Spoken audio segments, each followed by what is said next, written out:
ինչքան բարձ կար, այդ սար բարձերը վերցրել ենք, սինցիպոն կլնի, բմբուլ կլնի, այդ բարձերը վեկալ ենք, այս 2 ամիսա դրել ենք գլխներիս տակ։ Այդ սաղ անցել ենք։ Էլ փափուկ բան չմնաց, որ գլխների տակ չդնեն։ Վաղ առավոտից կառավարության շենքի բակում ակցիա անող ձկնաբույծները պահանջում են պետական աջակցության ծրագիր, արտահանման եւ մի շարք այլ խնդիրներ լուծելու համար։ Աջակցության ծրագիր հնարավորինս արագ հաստատել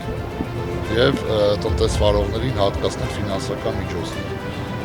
Հետաձգել ջրերի կրճատման գործընթացը մինչև արտահանման հարցերի լուծումը։ Այս 2 հարցերն էին, որ մենք պետք է ներկայացնենք եւ ելի եմ ասում, խնդրենք, պահանջենք, չգիտեմ, որ առաջիկա կառավարության նիստով այդ հարցերը իրենց լուծումը ստանան ի նպաստ տնտեսվարողների։ Ասում են, եթե իրենք հերոս հարկատուներ են, այդ դեպքում ինչու իրենց խնդիրներին որևէ լուծում չի տրվում։ Ճիշտ է, գտնում են պետք չի ոչ մեկ այդ հանդիպել, ոչ չհանդիպեն։ Հենց հիմա հայտարարություն տարածի կառավարությունը, որ եղավ, ընդունեցինք, լսեցինք ձեր խնդիրները, որ պայմանական եմ ասում։ Մինչև օգոստոսի 1-ը ձեր աջակցման ծրագիրը ինչքան որ Հայաստանի Հանրապետությունը իրան կարում է թույլ տալ, այդքանով ձեզ կօգնենք։ Մենք եք ոչ շնորհակալ ենք, բայց դե ֆիզանձերի հարց չկա։ Նաջարյան կլնի, Պողոսյան կլնի, Կիրակոսյան կլնի, ընտանիքների հարցն է, մոտեցման հարցը։ Ձկնաբույծներից մեկի խոսքով իրենք որևէ սուբսիդավորում չեն ստացել։ Զգուշացնում է, եթե հստակ քայլեր չտեսնեն, կանցնեն բողոքի ակցիաների տարբեր ձևաչափերի։ Մի ամիս էլ կարանք ստեղ ապրենք։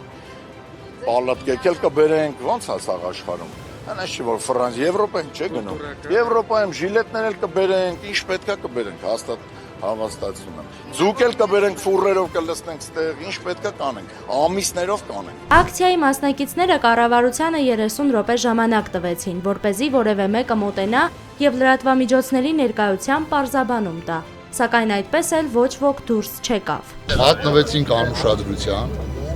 ոչ մի աշխատակից, բացի մեր հարգարժան ոստիկաններից, խոսքը գործադիրին է վերաբերում, չմոտեցավ ու չփորձեց նույնիսկ պարզել, թե ինչի համար այս ժողովուրդը այսքան հավաքվել այստեղ։ Բողոքի ակցիաները շարունակվելու են։ Ձկնաբույծները նշում են, որ առաջիկա 1 ամսվա գործողությունների ծրագիր են մշակել։ Հետագա քայլերի մասին լրացուցիչ կտեղեկացնեն։